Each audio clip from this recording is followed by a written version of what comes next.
Hello? Hi, can you hear me? Oh, yeah, sorry. No worries. My service is kind of a little bit spotty, but I think we'll be good for the call. Okay, good. Sorry about that. My long story, but anyway, I'm working from home. I'm breastfeeding a baby, and I had another phone call right before this, and yeah, there was a couple of different things going on. Oh my gosh, no worries. I totally get it. I've been running all around today. I'm on my way to my studio, but I'm not quite there yet, so I pulled over, and I'm parked near a little shopping center for our call. Okay. Oh, wonderful. Okay, so we're both kind of in a little bit of limbo. So. Exactly. But that's just how it is these days, so exactly. I totally get it as well. So I gather you are pretty busy right now. It looks like yes. This collection is doing really well. Yeah, it's been so fun just having all the products come out because I've been I started working with Anthropology on this collection last July. So for me, it's felt like kind of a long process, but now everyone's just really getting the chance to see it for the first time. So it's kind of reliving the exciting news all over again right now. So it's been fun. So we'll get to the collaboration part in a little bit, but I was wondering if you could first let me know where do you live? So I'm currently living in the town of Moraga, which is where I grew up. Uh-huh. But my art studio and painting studio is in Berkeley. So it's in a really cool area near these shops on a street called 4th Street, which is pretty well known in the area. So there's an Anthropology nearby where I work and a bunch of fun restaurants. And I kind of get the best of both worlds. Moraga's kind of in this hilly, naturey suburb area. And then Berkeley's kind of my little taste of a little bit of city life, if you will. Is Moraga near Berkeley? Yeah, it's right between Berkeley and Walnut Creek. Oh, okay. I've probably been there at some point. Then is there a fancy school, like a private school back there? For kids? There's a couple, but basically there's no freeway entrance, so you'd exit in Orinda or Lafayette. And then Moraga kind of connects those two towns. Got it. Right. And just very quickly, if you don't mind telling me your age, just so I have... Yeah, I'm 26. Okay, great. Now, I gather you've been doing this for quite a while, but can you just tell us a little bit about your background in painting and when you actually decided to focus on florals, too? Sure. Yeah, definitely. So the town of Moraga is very focused on academics and athletics, which I always really love to be a part of both of those, but I definitely felt sort of the pressure to perform well in those areas. And so in 8th grade and junior high, I took art as my elective, and I really just felt how art could be therapeutic and a great emotional outlet for me with those academics and athletics being so stressful on me at the time. Right. And that is really the age in which I was like, wow, I love art so much, and I just love how I feel empowered and relaxed when I'm creating it. So I know that I really want to focus on this. And also it was a way for me to kind of have my own thing and stand out from my peers a little bit, because everyone is so good at sports in the area and everyone performs so well on the academics. For me, art was really like my outlet to sort of have my own thing, if you will. And then you express yourself. Yeah, exactly. And also my grandma always around that time and a little bit before that time would take me to different art shows, either at SF MoMA or the De Young Museum. So that experience of going to those shows with her, along with taking art classes in school, really just solidified my love for the arts. And I continued to take art classes through high school. During high school, I would take pre-college classes at California College of the Arts. And those were classes basically that counted as AP courses. So I was receiving college credits in high school for the art classes that I would take at California College of the Arts in the summer. And once again, that just really solidified my love for art and specifically painting. And then after high school, I actually ended up attending California College of the Arts for college. So I really loved the summer courses in high school and actually decided to go there to get my Bachelor of Fine Arts. And then tell me if I'm rambling too much. Oh, no. Okay, perfect. Okay, awesome. So then I went into California College of the Arts as a graphic design major, and I majored in graphic design through middle of my junior year. And just to backtrack a little bit, there were kind of two things that made me change my major to painting and drawing. And one was in college in the summers, I would go to Lake Tahoe where I have some younger cousins who live there, and I would put on all girls art camp. So I would have, I'd have their friends come to their house, which lended itself well for having a camp. They had a lot of extra space to have kids there. So I would have about 20 girls come for a few days, and I would teach them how to paint. And I would theme the camps. So the camp was called Camp Wildflower, and they would be all flower themed, which was just kind of a good way to sort of make my projects a little bit more directed and to give the camp a little bit more structure for the girls. So we would do everything from making flowers out of paper to painting floral still lifes on canvas. And then I also, during the summer in college, interned for a company called Tarte Collections, and they do women's apparel. And I was on the digital marketing team. However, I became close with the textile designer. And so I did a couple of floral watercolor paintings, and she showed me how to make them into repeat patterns and apply them to CAD drawings. And so during my time at Tarte, one of my paintings was actually put into production on a nightgown and robe sleep set. And that was a floral print. So that also solidified my love for flowers and painting. And then that also just opened my eyes to how painting can be valuable in a corporate setting. Right. Because I think a lot of people kind of get, are encouraged to not go down the fine art route through external influences. But for me, seeing that art could be influential in like a corporate office setting was really, really encouraging, because I knew that I loved painting, and I just saw firsthand how it could be applied to sort of a more stable career path, if you will, which is great. It's not necessarily, I love the intersection of art and commerce still today, and that's definitely what I want to focus on in my career moving forward. But at that time in high school, it's just so encouraging to see like how something you love can also be something that you can make a career out of. Yeah. I mean, I was going to ask you about that because, and I'll get to that actually in a little bit. Cool. You know, if you have advice for other budding artists, definitely, especially in terms of,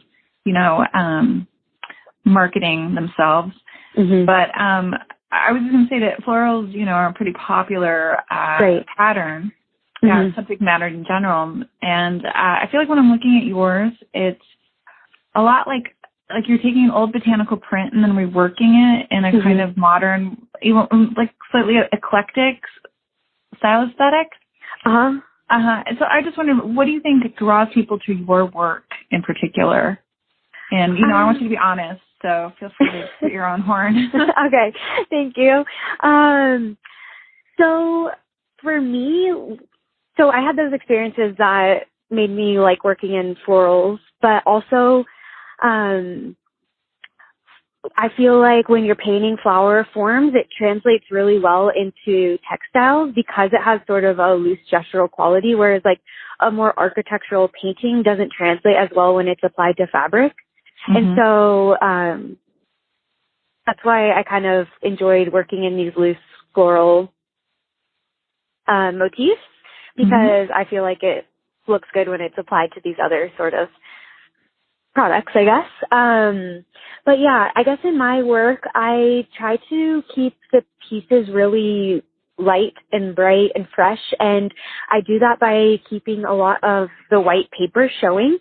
And so I think a lot of artists have a tendency to paint the whole canvas first, whereas I like to work on paper and I like to keep a lot of the white paper showing. And the white paper can also work as work as creating like a bright negative space within the artwork. So like, for example, I'll draw a flower using line work, and then the white of the paper will actually like be creating the flower form. So like the petals will be white, as opposed to like a dark paint color. And I think that also translates well when applied to like fabrics and different products. But yeah. Also, I tend to use different materials than most artists. So I like to use paper, and then I like to use gouache paint, which is similar to gouache. It's spelled Gouache. You might get a spelling correction on that. That's how I'm envisioning it being spelled. So it's called gouache, and it works similarly to watercolor, but instead of being translucent, it's opaque. Okay. So it has that really like loose gestural quality, but it looks more like an oil or acrylic paint. Great. I was going to ask, that was going to be my next question, which was, what are the materials you use on a regular basis? So when I work on paper, I use gouache paint, and then when I do more detailed paintings on canvas, I use acrylic paint. And it's a specific type of acrylic paint called golden open acrylics, and they're called open acrylics because they work a little bit differently. They have a longer dry time, so you can work back into them and blend them really well, similar to an oil paint. And then the gouache paint on paper, that is more of like a loose style, and so I feel like that translates well into the textiles too, just because it has that like, it looks almost as though the painting was done on fabric in the first place kind of thing. Yeah. If that makes sense. Yeah. No, I mean, and like I said before, I just kept looking at it and going, it reminds me of an old botanical print. And I think it's true that, it's because of all that bright negative space that you use. Yeah. Yeah, I find working on paper, you can't build up as much paint. And so the end result tends to be a lot more light and fresh. Can I ask you what inspires you? I noticed when on some of your videos that you wear headphones, and I wondered if you listen to music and if there's a certain kind. Yeah, so I have to wear headphones because my studio space is a shared space. It's really cool. It's a big warehouse that used to be like an automotive warehouse and is transformed into little art studio spaces. So there's about 30 artists that work at my studio. It's called Maker's Workspace. And they're kind of like cubicle style. So everyone has 4 walls and a door, but the ceilings are open. Okay. And it's really great to have that community. And then also there are open studios on the weekends, so the public can come by and check out everyone's studio spaces.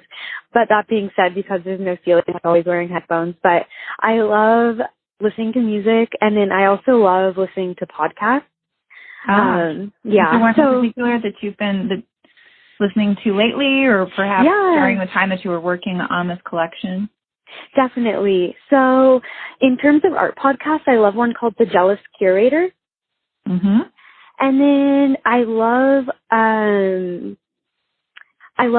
this one podcast called The Balanced Blonde. She's a health and wellness podcast. And then there's another one called Almost 30 that I really like. That's 2 girls out of Los Angeles. And they talk a lot about health and wellness and business and being almost 30, which I can relate to. And then what else? Oh, I love audiobooks. I just finished You Are a Badass at Making Money. Have you heard of those? No. Oh my gosh. I am certainly not one. Yeah, so it's like these awesome, it's like a book series. The first one's called You Are a Badass, and the second one's called You're a Badass at Making Money, and they're all about manifesting and also just about like business strategy, which I really like. Because I feel like a lot of artists like don't really, or it just, I don't know, like I mentioned earlier, I love how like art and business can be intertwined, and so I kind of just love consuming any sort of business or marketing material that can help me sort of with branding or getting my work out there. So that was going to be my next question. Not every artist has a chance to make a living out of what they do, what they love to do, but obviously you do. So I was going to say, how do you think that this is worked out for you? Well, I just, love the intersection of art and commerce. And when I was in college and still a graphic design major and painting on the side, I would show my artwork at just local cafes. And so that's definitely some advice I would give to an artist starting out. Just get your work out there into the public, and then you're able to see what people gravitate towards, and that can kind of help shape your career. So when I started out, I just showed at Rick and Ann's, which is a popular breakfast place in Berkeley, and then also at a restaurant called Chow, which is in Lafayette. And I really love art in restaurants because you tend to get a lot more people viewing your work as opposed to having it in a gallery space, because nowadays I feel like not as many people are seeing work in galleries. They're seeing it more incorporated into interior spaces or on Instagram. So definitely just getting your artwork out into the public. And then what else? I guess also for me, like back when I was just starting to make artwork, I always would think about the end goal. And so when I first started loving art and I'd see art in Anthropologie stores, I just visualized and pictured my art in the Anthropologie stores, and that kind of helped me form what type of art I was making. And then also it gave me a sort of an audience to think about when I was creating the artwork. So from a early start, I was kind of thinking about what end result I wanted to achieve and then sort of working backwards. And so just thinking about what audience you're targeting and where you want to see your work end up, even though when you're first starting out, it seems impossible, having that sort of as an end goal is really, really important because it just helps you be more directed on your path. Because a lot of times a creative career path can seem very sort of unpaved and unpredictable, and that can be scary, especially as a young person pursuing something that isn't really quote unquote normal. No, it's good that I'm glad you're telling me this because I think our readers will appreciate this. Awesome. Do you have a mentor yourself, someone who encouraged you or motivated you? So not that I know personally, which is kind of a bummer, which is why I've been trying to really act as that mentor to other people. Even though I haven't achieved everything I want in my career, I think just getting a foot in the door at Anthropologie and having products on the Nordstrom's website is definitely something that I dreamt of for a long time. So lately I spoke at Santa Catalina High School for Girls, and it's a boarding school in Monterey. So I spoke to 5 of their art classes and just made my Instagram and phone number available to them for them to reach out with any questions or with help, or if they need help with anything, I'm happy to communicate with them anytime. And then I also just spoke at my high school, Campo Lindo High School, and I spoke to 2 of their art classes, once again, just giving my information to them and, I just making myself available to them, hopefully, or I hope that organically some opportunities to mentor somebody would arise out of that. In terms of people I'm inspired by, I kind of have found these artists online that I consider my quote unquote mentors or career path mentors, even though I don't speak to them in person. I can kind of see their careers or see the shows that they've done or what they've done professionally and kind of mimic that, but change it into what works for my career path. So some artists that I'm inspired by are Luli Wallace. It's Lulie Wallace. And then an artist, Ashley Longshore. I don't know if you've heard of her, but she's just done an amazing job marketing herself. She just got a full page in the New York Times for her art. And then also she did a whole collaboration with Bergdorf Goodman, where she got a whole floor of their department store and sold her paintings through them. And then she also got to incorporate her paintings into their window displays. So although I don't have a personal relationship with them, I definitely look up to quite a few artists like that. And just seeing what they're able to achieve allows me to sort of make new goals and bigger goals and then re-strategize based upon that type of stuff. Right. Yeah, no, I think that's a great way to work. Wow. Yeah. I've never done that myself. As a writer, it's you know, you just kind of like, I feel like I'm one of those Tarzan figures, like going from vine to vine, just, you know, totally whatever was available at that time. Yeah. Do you mainly do freelance work, or do you work in the Nordstrom offices? No, I work in the Nordstrom offices. I've worked there for quite a while, like 10 years. Oh my gosh. Yeah, but I just had a baby, and so it's easier for me to work on the blog right now. And which is great. It's very flexible. Mm-hmm. One of my friends is a writer, and basically she does do you know Style Me Pretty? They're like a wedding blog based in New York. And then they also have a Style Me Living section of their company, and it's actually closing, but she's in that whole writing game, and so she's figuring out what to do next. And it's just, it's a creative career as well, so it can be hard at times to know kind of what's going to happen going forward, so to speak. Because I have a journalism background, and so it was, you know, but you don't make money as a journalist. Yeah, you have to figure out a way to. Mm-hmm. Yeah, exactly. So when you're talking about your audience and whatnot, I can understand that completely. Totally. I mean, it's great too, because although you quote unquote don't make money you don't make money similarly to how other people make money, but there are different ways to like work for yourself or work on a personal brand type of thing. I don't know. Yeah. Do you ever listen to, off record, do you ever listen to Gary V? To who?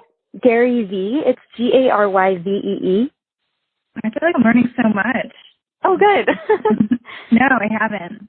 So he's kind of like a personal brand marketing guru. He started out doing a YouTube channel where he taste tested wines, and then he started a wine club and grew this whole wine business. But now he works with social media influencers and helps other people with branding and marketing. And he's like really kind of inspirational. Some people think he's obnoxious, but he has a great podcast. It's just called I think it's called the Gary V Experience or something. And then he also has a book called Crushing It, and that's one of the audiobooks I'm listening to right now. Okay, I would love to read that. Yeah, he just helps people who want to basically work for themselves, make an income off of either having a blog or Instagram or just be an influencer. And I know those are kind of like buzzwords right now, but a lot of what he says is rooted in like a lot of good business principles, and it's just kind of inspiring. If anything, I've just learned like, you just have to work really hard. Mm-hmm.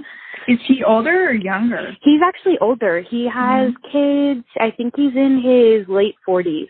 Mm-hmm. Okay. I'm going to definitely look him up after this. Yeah. That can be on record if you want, if it fits, but Gary V is a pretty polarizing personality, so I don't know. You know what? I'm probably not going to this portion. Let's just do between you and me. Yeah. Okay, I'm going to turn my car on to turn on the air conditioning, so sorry if there's a weird noise. I'm going to just a couple more questions. We're talking about, selling your brand and whatnot. I wondered if you could come up with 3 words that best describe your style or your brand. Oh, wow. That's a great question. Feminine. Colorful. And last one, I would say joyful. Joyful. Okay. I can see all of those. Thank you. Now I'd like to get to the actual part about the collaboration between you and Anthropology really quickly. Cool, yeah. Let me know how it came about. And I read somewhere that it was something that you had thought about and as early as 8th grade, but, if you could restate that again in your own words, that'd be wonderful. For sure. Yeah, so as I mentioned through just like the books and the resources that I told you about, I'm a huge proponent and believer in manifesting and visualization. And so, in 8th grade, when I started to be able to fit into the Anthropology clothes and I saw that artwork was being sold there, and I just saw how the whole store really incorporated work from artists and really just had that artisan vibe. I just wanted to align myself with a company that really stood for those values. And so early on, I just knew that was audience and sort of the company that I wanted to align myself with. So I would just visualize my artwork being in the stores. And I know Oh, sorry. Yeah. I think we missed out. The reception might have. Oh, no worries. Can you hear me? Yeah, if you can just repeat Okay, perfect. that last bit. Yeah, so basically, I just knew that I wanted to align myself with Anthropologie or a store like Anthropologie, so I envisioned my artwork being for sale there or working with that company in some capacity. And so just to kind of get into the nitty-gritty step-by-step, how the collaboration came about, when I was living in Los Angeles after college, I did a pop-up shop at West Elm. And then through doing that and getting those photos, that allowed me to show Anthropologie, look, I did this pop-up at West Elm. I would like to do a pop-up similar in your stores. And so that led to me doing a pop-up shop at 2 of the Anthropologie stores in LA. And then that led to doing more pop-up shops. I moved back to the Bay Area and did 2 more pop-up shops at the Anthropologie in Walnut Creek. And then just through showing that experience on Instagram, a company called Artfully Walls reached out to me, and Artfully Walls supplies all of the Anthro stores with their artwork. So they've specialized in taking artists' art, making digital prints, and framing the work and selling direct to consumer, and then also through different stores. Such Anthropologie is one of their biggest stores that they work with. And then so they picked up 2 of my prints to sell in the Anthro stores through Artfully Walls. And then I think that's how Anthropologie officially saw my name and reached out for the artist collaboration. So they reached out to you actually after all that. Yeah. So I knew that Artfully Walls worked with Anthropologie, and so they didn't say, oh, we will get your prints in the store, but they said, we work with Anthro, there's a potential this could happen. And so I was just like, yeah, sure, I'd love to work with you.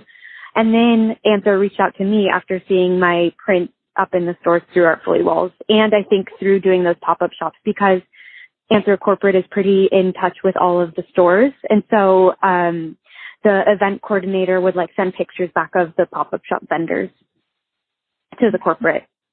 So they reached out to me in July saying, we have an artist collaboration team. We work with different artists seasonally to create these collections featuring and highlighting particular artists' artwork.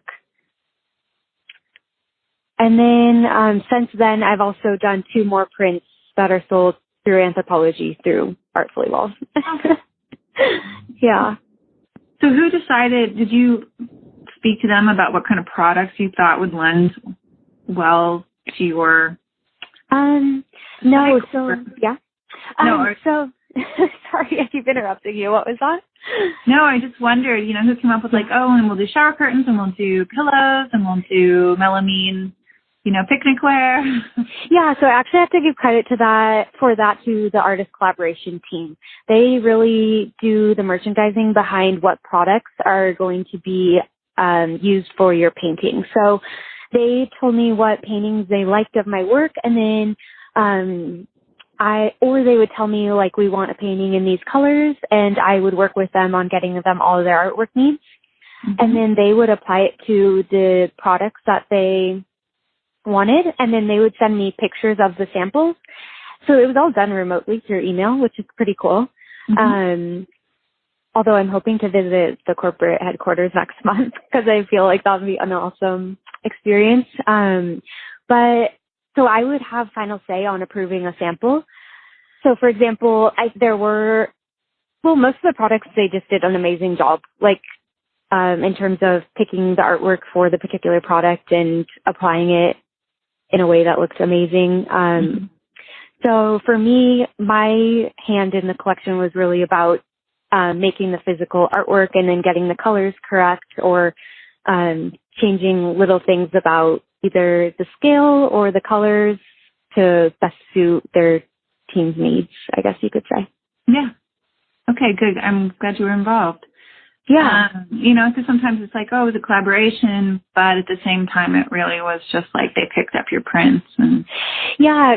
So there actually was one pillow that I didn't love, and so we did work on some changes to that together, which was really fun. And just even though I wasn't doing the CAD drawings for the products, just having that experience of having creative input on the products and how the art was applied is a really cool learning experience. And I hope to do that moving forward. I would love to create my own product line to maybe have at Nordstrom's or Target or some other store similar to that. I did notice that you have your phone cases. And yeah. So right now I've been making just small units of those. And so that's kind of like the next step I want to take. I want to start doing trade shows where I can showcase my own prints and gifting products. But that's kind of, I'm trying to figure out the best way to get to that step right now because you need a lot of capital to hit the factory minimums and do the whole back end of that. So definitely trying to learn a lot about that whole side of the industry. One last question, and this is kind of more of an offline thing for you to think about and get back to me on. When we were looking at the dishes, Erica and I, and who's the other person on the blog, I'm not quite sure if you talked to her, but we were thinking this was, the kind of garden party dining set that you want this summer. And so, have you ever thrown a garden party?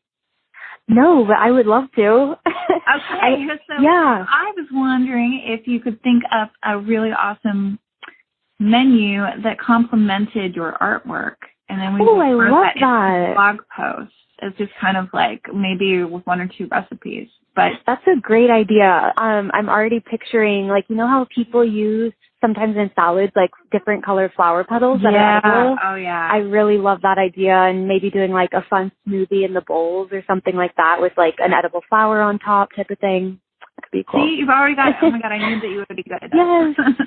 I love that. If you want to take a couple of days and just think it over and then send me like a little, in your words menu with like little thoughts on that, that would be great. And I think it would be fun for our reader. I love that idea. Great idea. Okay.